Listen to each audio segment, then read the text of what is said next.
আফসোসের বিষয়, দুনিয়ার কাজের জন্য আমরা শিডিউল তৈরি করি, কিন্তু যে আখিরাতে আজীবন থাকতে হবে সেই কাজের কোনো শিডিউল আমাদের কাছে নাই। কেন নাই বলি? এই যুবকগুলো দেখবেন ঘুমায় রাত ৩টার সময় আর ওঠে সকাল 12টার সময়। What is the meaning of this type of life man? জীবনে কোনো মানে হতে পারে? মানে নেই। তো এখন দেখেন, নামাজের ক্ষেত্রে সমস্যা এইটা।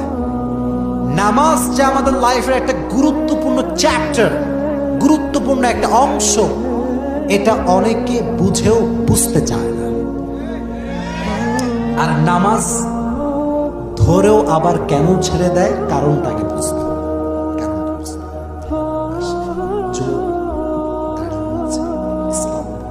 মাহফিলে বসে, কিন্তু যুবক একাই ৩-৪টা প্রেম করে। আচ্ছা বলেন, আমি বলি, যেই যুবকটা রাত ৩টা-৪টা পর্যন্ত প্রেম করে, তার কি ফজরের নামাজ পড়ার কোনো সম্ভাবনা আছে? কেন নাই? শেষ যত আপনি রাতে ঘুমাবেন, আপনার ঘুমটা তত বেশি কাঁচা হবে। আর কাঁচা ঘুম হলে আপনি অ্যালরামনার বাসের বাড়ি মারেন, ঘুম ভাঙবে না।